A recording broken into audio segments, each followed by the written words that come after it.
Hello, Morongo Basin, and listeners around the world online at Z107.7 FM.com. Here is the Z107.7 Local News for Tuesday, July 1st, 2025. Though the Morongo Basin is not under direct threat, several wildfires are burning in San Bernardino and Riverside counties, sending smoke into our community. The wildfire, burning south of Banning in the hills east of State Route 243, is now burning 2,414 acres, nearly doubling in size since yesterday. The fire began at around 3 p.m. on Sunday, and under the command of CAL FIRE and Riverside County Fire, is now at 35% containment as of this morning. Evacuation orders are in effect for a number of communities in the mountains, and those have expanded since yesterday. Some parts of Banning, Owl, and Cabazon south of the 10 freeway are under evacuation warnings, and warning areas have expanded south and east. The cause of the fire remains under investigation. The lake fire, burning at the Silverwood Lake State Recreation Area north of Crestline, is remaining stable since yesterday, burning across 485 acres. The fire began at around 4 p.m. on Saturday, and under the command of CAL FIRE and San Bernardino County Fire, is now at 50% containment as of this morning. Evacuation warnings remain in effect for some residents south of Lugo and north of Cajon Junction. The cause of the fire remains under investigation. A local animal shelter has asserted that a recent intake was neglected while previously at the Yucca Valley Animal Shelter. Here is reporter Adeline J. Wells with more.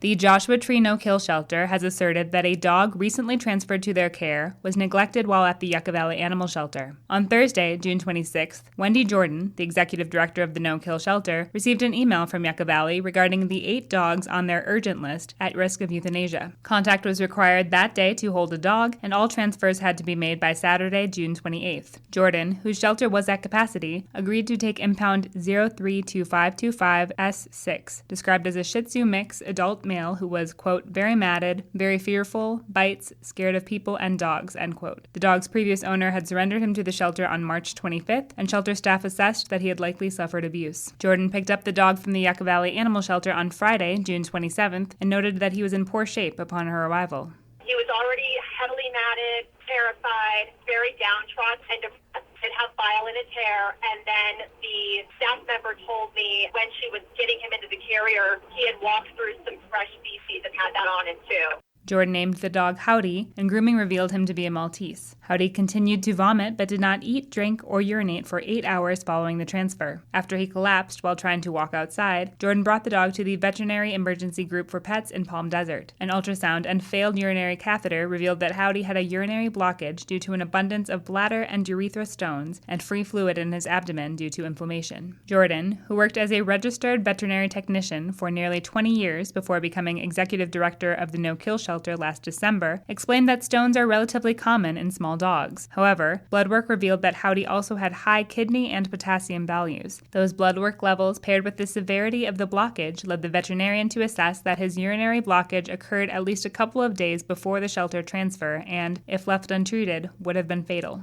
The doctor felt he had maybe 1 or 2 days. So that was what the doctor had said on intake. He was bad off. You can't stay alive if you can't pee. It's a life-threatening situation at that point. Jordan stated that by her assessment, Howdy was neglected while in the care of the Yucca Valley Animal Shelter. I knew he was in rough shape. I don't get animals in great shape. He was in the worst shape of any animal intakes I've done since I've taken over. That's from any transfers from other shelters, owner relinquishment, stray abandoned. He's been in the worst shape. The Yucca Valley Animal Shelter has been under intense scrutiny for the past several months. Since February, the public comment periods at town council meetings have been dominated by concerns about shelter policies, the lack of volunteer and rescue programs, and the practices of animal care and control manager Doug Smith. The town initiated a 90-day operational review at the council meeting on March 4th, and staff presented their final report to the town council at its meeting on June 3rd. The report outlined initiatives the town is working to implement to help improve operations at the shelter. No excuse for animal abuse. No excuse for animal abuse.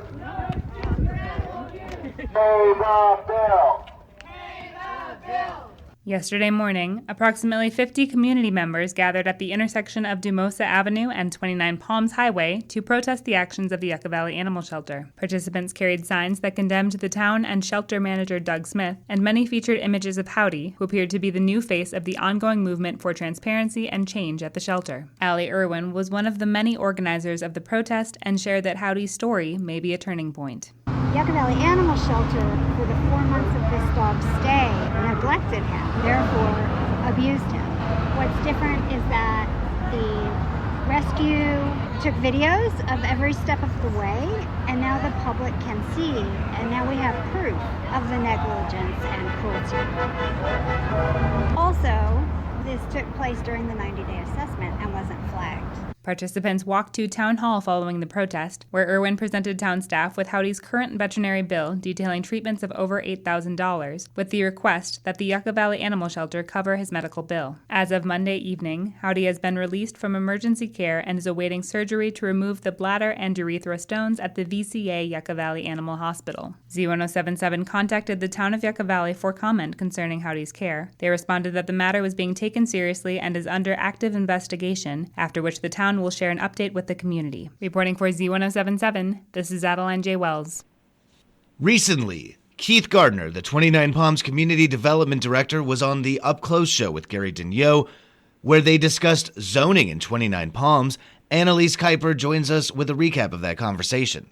But you said something interesting, and that was the history of zoning in 29 Palms. 29 Palms is much younger than San Bernardino County. The state mandated that local jurisdictions have zoning. You can't not have zoning. You have to have it, right?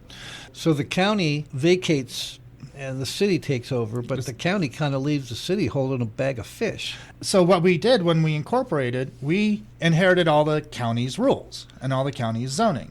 So what has happened over time is we have focused, I'm just saying the collective we over time, is focused rezoning efforts in areas that, particularly around our downtown. But we still have residual zoning for, you mentioned the RL5, but there's others that I liken it to using a metaphor. They painted zoning in this area with a roller, not with a pencil. You have areas of 29 Palms that have, let's just say, existing 1 acre lots that are zoned for 2 acres. That needs to be updated. There's other areas what are zoned for open space residential on the east side of town, southeast side of town, but they're all owned by the National Park. They're owned by BLM. That needs to be updated as well. So you have large sections of the town that need to be just simply updated for reality zoning, I would say. And that's nothing you can do with a snap of the finger. It's very complex. But if someone wants to change the zoning, that gets to be a lengthy and much more expensive process. Why? Because it eventually has to go to the city council for approval, not just at a staff level. In your zoning code, you have certain processes for different types of things. And if things are compliant with the zone, if you're doing a commercial thing in a commercial zone in a commercial building, it's a relatively simple process. But if you're going to be changing a residential to a commercial use or commercial use to high density residential use or whatever, that takes a lot more effort, and you got to do some environmental reviews, and you got to go through the planning commission and the city council, and that just lengthens the time. And the other thing that's interesting too, as I discovered over time, 29 Palms doesn't have a flat basic open space conservation zone yet. I'm working on establishing one. And why is that important? It's like, well, you need to know what areas are off limits for development. You need to know where the endangered habitat could be. Wildlife corridors. Wildlife corridors and all of that. We don't have one yet.